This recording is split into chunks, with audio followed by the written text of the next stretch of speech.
হাইলে কেন কি করিস আমি আমার দেখ হাইলে কেন এবার যদি হেঁটে তো সত্যি হচ্ছে আমি মরবো আগে গুলি করে মরে যাবো কি আছে আমার দেখে তোমরা হাসতে যা হ্যাঁ যেরকম হাসতে গান করো আমি চলে যাচ্ছি কেন আনন্দ করতে বুঝতে পারছো না কারণ আমার স্বামী আমার দেওয়ারের দেখে তার কাজে চলে গেছে চোখে চোখে কথা বলো মুখে কিছুই বলো না ভালোবাসার নামে তুমি কেন করো চলো না থাকলে তুমি আমার পাশে আমার রাতে রাতে প্রেমের রাজি মুন্ডা করে দুষ্টু কোটিটা করে প্রেমে মাটি মারবে দুষ্টু কোটির মাঠে আতা গাছের ছোটা পাখি ডালিম গাছে টিয়ে আর দাদুরটাকে লেখা আছে ম্যানেপিয়ার কিয়ে মানে ঘটনা হচ্ছে কি আমার স্বামী তো না যাক কিন্তু আমার দেওয়ার মধু ওর তো ছাড়া আমি বাঁচবনি কারণ আমি তো আমাদের ভালোবাসি আমার মধু যাক কোথায় গেল রে মধু মধু রে ছিলিস তুই তোমার দাদি গাবো মধু রে কি তোর দাদা তোর আর আমার একে আর কাজে চলে গেছে কি মজা আমি আজে তো তোর কাছে থাকবো কি মজা আমিও তোর কাছে থাকবো কেমন কাছে কারণ তুই ওরা কোথেকে আমি তোর মারবুনি মারদাঙ্গা করিনি আমার তো শুধু আনন্দ পাচ্ছে আনন্দ রাং করতি কি বলবি কি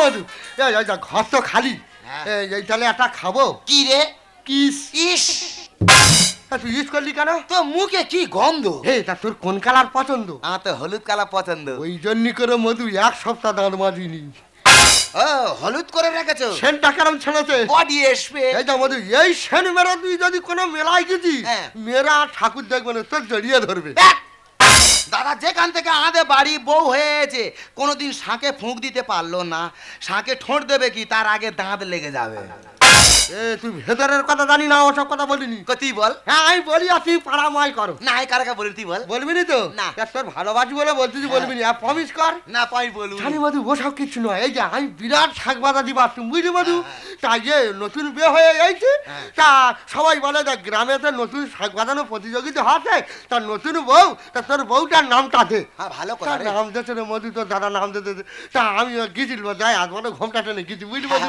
তা যেরকম কেন মতন সাগর থেকে একটা সাঙিয়েছি সেই শাকটা নিয়ে এরকম করে বার করে আর মেরেছি ফুঁক মধু রে 16 সেকেন্ড 17 সেকেন্ড 18 সেকেন্ড পুরস্কার বাধা 19 সেকেন্ডের মাথায় দম পড়ে না ভরাট করে পায়খানা করে ফেলেছি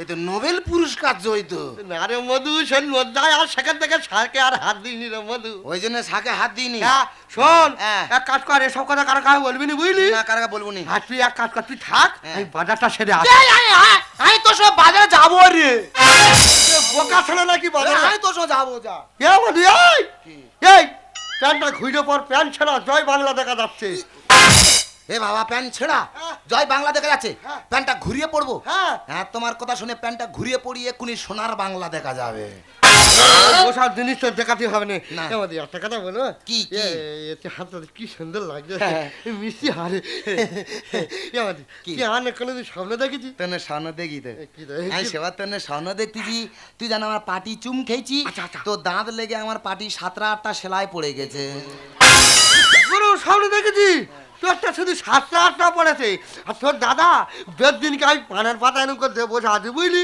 আর তোর দাদা আমার রূপ দেখে 14 দিন হসপিটালে ভর্তি ছিল হ্যাঁ ও তো বুঝতে পারে না মানুষের বে করেছে না বাঁশবাগানের পেদনির বে করেছে এর কি করি বললি না শুধু অপমান করতে যে একটা কথা শোন বলিয়ে যা জানি মধু কি হতে আমি আর লজ্জায় বার হতে পারছি না কেন এ যা বাইরে বার হলি একটা কালো মতন কুকুর থাকে না ওই কুকুরটা আমার দেখে শুধু এরকম করে চোখ মারে হ্যাঁ ওই কুকুর তোর মনে হয় ভালোবেসে ফেলেছে হ্যাঁ রে মধু আমার একটা নালপে না কুকুর এই এরকম বড় বড় জিভ এরকম করে জিভ বার করে আমার দিকে চেয়ে দেখি না এরকম করতেছে ওরাং কেন করতে তুই বুঝতে পারনি? কেন? ওই দেখবি কুকুরদের এই দুপাশ থেকে বড় বড় দাঁত থাকে। আচ্ছা, আচ্ছা। ওই কুকুররা তোর দাঁত দেখে মনে করে ওইটা আমাদের গ্রুপের লোক, ওই জন্য ওরাম করে। যা মধু, তোর নিয়মেরা দেবসরে একবার উল্টো পাল্টা কথা বলা। তুই আমার উল্টো পাল্টা বলছিস তো? না। বলবি নি তো? না। শিওর কথা দেয় বলবি নি? এক কথা দিচ্ছি। মধু, তোর কিন্তু ভালোবাসি। আমিও ভালোবাসি। তোর দাদা চলে গেছে, দুঃখ হয় না। হ্যাঁ। তুই তো আমার জীবন। হ্যাঁ। এই বাজারে যাবো, হ্যাঁ। ভালো মন্দ রান্না করবো, আর দুজনে ঘরে আনন্দ করবো, আনন্দ।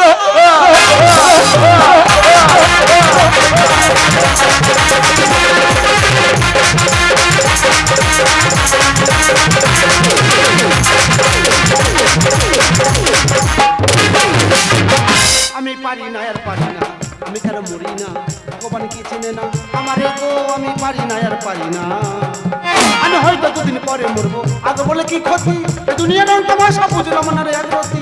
ঘরের রমণী যেন কাল নাগিনী, ঘরের রমণী যেন কাল নাগিনী, ভূতঙ্গিনী কথা শোনে না রে, আমি পারি না আর পারি না, আমি কেন মরি না, ভগবান কি চেনে না আমার গো, আমি পারি না আর পারি না।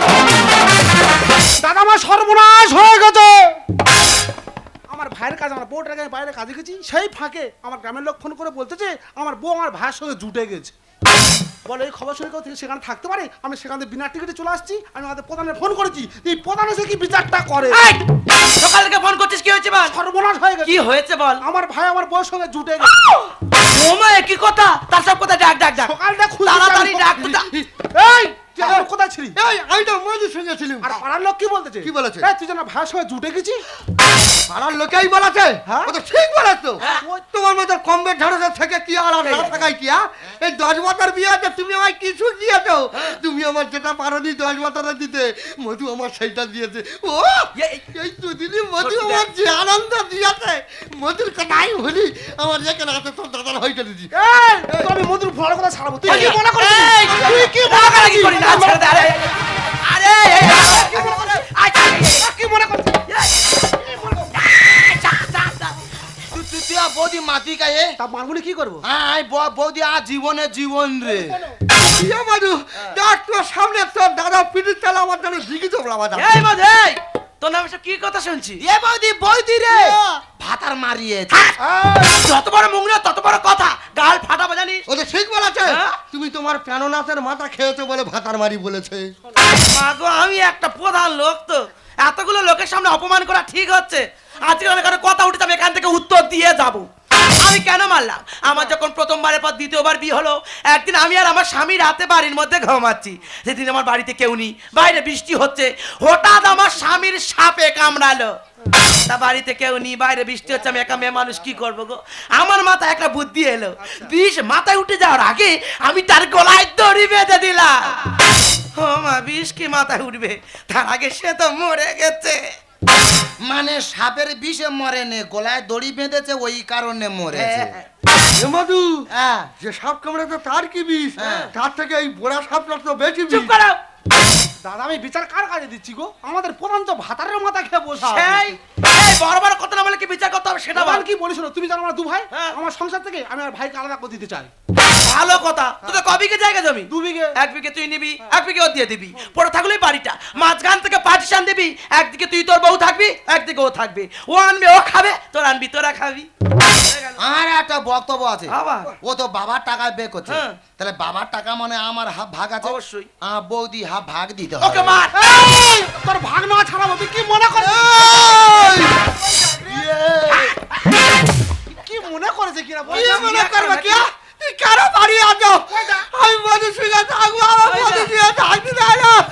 বেকারের লোক কথা বল। তুই যাও, আমি মধুর সঙ্গে থাকবো। আমি ভেবেছিলাম কেরালাতে আনবো রে খেটে, পাড়ার লোকে বলে আমার বউ গেছে জুটে, আমি স্বপ্ন দেখে কাঁদি ভাইয়ের বাচ্চা উড় পেটে। বাজে কথা বলবে না। আমি ঝোড়া আলুর দিপি খাচ্ছি, আমার চরিত্র নিম পাতার মতন পবিত্র। আমি ভেবেছিলাম কেরালাতে আনবো রে খেটে, পাড়ার লোকে বলে আমার বউ গেছে জুটে, আমি স্বপ্ন দেখে কাঁদি ভাইয়ের বাচ্চা উড় পেটে, আমি স্বপ্ন দেখে কাঁদি ভাই। হ্যাঁ রে মধু, আমরা সবাই জানি তুই একটা পাগলা হাগলা ছেলে, তুই যে এত বড় শিয়ানা আমরা কেউ বুঝতে পারি। আমি বুঝতে পেরেছি, ওরাম বলে আমার বৌদি থেকে আলাদা করে দেবে, ওই যা। কোনো দিনও পারবে না। বলে পিঠে করলো মানুষ কেমন রে তুই ভাই? আর বাবা বাবার টাকার বউ যখন আমারও ভাগ চাই। ওকে মা ভাগ না ছাড়ো। ও, তুই বাবার টাকা হয় ভাগ দে, না তা বৌদি হাফ ভাগ দে। মেয়ে বলে ভাবিস চাকরি মনটা কি যা চাই। আর দাদার চেয়ে ভালো সার্ভিস দিচ্ছে কেবলা ভাই। ওর এবারে কামড়াবো। দাদা আমি জানতাম ভাইটা পাগলা হলে কিছু বোঝে না, এ তো 7 সিনা আর 1 সিনা। বলে পিটে করলো মানুষ কেমন রে তুই ভাই। বাবার টাকার বউ যখন আমারও ভাগ চাই। মেয়ে বলে ভাবিস চাকরি মনটা কি যা চাই। আর দাদার চেয়ে ভালো সার্ভিস দিচ্ছে কেবলা ভাই। পাকা দূরে রান্না ঘরে খাচ্ছে যে হাড়ি চেটে। আমি স্বপ্ন দেখে কাঁদি ভাইয়ের বাচ্চা উঠতে, আমি স্বপ্ন দেখে কাঁদি ভাই। মধু হ্যাঁ। তো দাদা ভাইরাস হচ্ছে। পাগলা হয়ে গেছে। হ্যাঁ পাগল মানে কি, বাড়ি এসে মাত্র তোর উপর আক্রমণ করতেছে। এই আমি এমনি আক্রমণ করতেছি, তোরা দুজন তো আমার পাগলা করে দিচ্ছি। মিছে মিছে তোরা কেন করিস মারামারি? আরে লোক দেখানো সেবা করে দেওয়ার ভাতারি। এবারে ওর গলা টিপে ধরবো। এই থাম। আর দাদা এসব কথা আমার বলার ইচ্ছা ছিল না। আমার বাইরে রাধাকুণ্ডের মন্দির আছে, সে রাধাকুণ্ডের মন্দিরে দিন রাত হাত জুড়ে করে পড়া আছে, তা ওর মধ্যে হয়েছিলাম কি জেনে বসা আছি। আজকে থেকে করে দে ওর আলাদা হাড়ি। আর বৌদি ছাড়া হলে দেব গোলায় দড়ি। তুই যদি বৌদি থেকে আলাদা করে দিস, আমি হয় বিষ খাবো, না তো গোলায় দড়ি দিয়ে আত্মহত্যা করবো। মিছে মিছে তোরা কেন করিস মারামারি? আরে লোক দেখানো সেবা করে দেওয়ার ভাতারি। আজকে থেকে করে দে ওর আলাদা হাড়ি। আর বৌদি ছাড়া হলে দেব গোলায় দড়ি। কেন চলে যাচ্ছি ভুলে দোষটা আমার নেই মোটে। আমি স্বপ্ন দেখে কাঁদি ভাইয়ের বাচ্চা উঠতে, আমি স্বপ্ন দেখে কাঁদি ভাই। এই চটেই, আমি তোকে ফোনে কি বলেছিলাম, আমার আজ ভিডিও অফিসে ভাইটাল মিটিং আছে, আমার দেরি হয়ে গেছে, আমি বিচার করতে পারবো না ভাই, তোরা বিচার করে নিস। ও পুরা শোনো, ও প্রধান, ও প্রধান। কে মধু বলে কি আমাদের বিচার করবে? আমাদের দুজনের অবস্থা থেকে ওর বিচার বলতে ও যেটা পার যায় যাকে। আমি আর তুই যেমন ছিলাম তেমন থাকবো। আমার সঙ্গে চলা চলা। তুমি আমাকে বললে? হ্যাঁ আমি তোকে বললাম, আমি তোমাদের জন্য, আমি কদিনকে বাইরে পড়াচ্ছি তোমাদের মুখে দু মুখটা অন্য করে দেওয়ার জন্য। আর তুমি সেই সরলতার সুযোগ নিয়ে তুমি আমার ভাইয়ের সঙ্গে এত বড় খারাপ কাজটা করতে পারলে।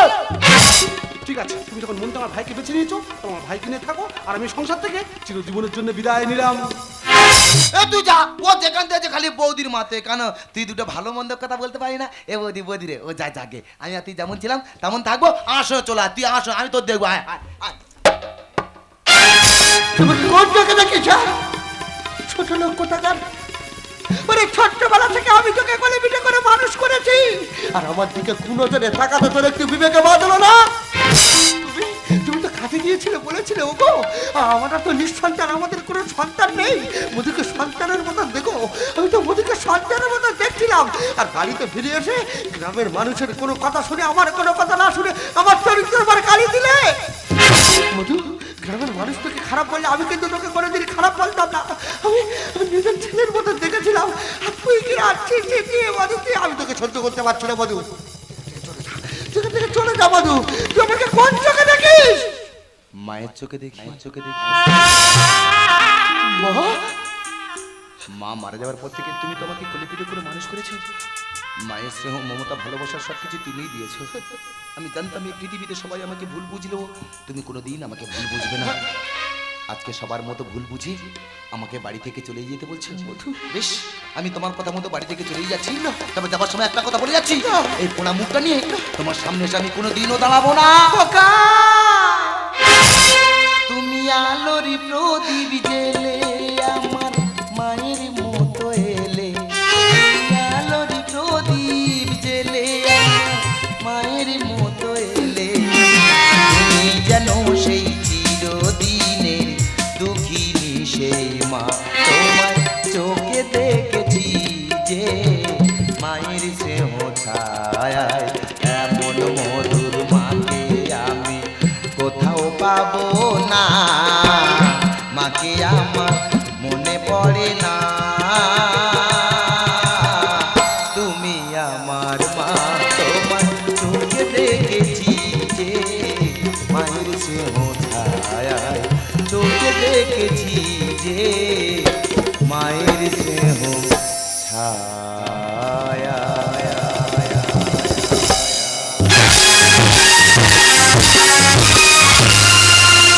নমস্কার, সকলকে আন্তরিক প্রীতি ও শুভেচ্ছা জানিয়ে নিউ নটরাজ গাজন তীর্থের গাজন গান এখানেই সমাপ্ত করা হলো।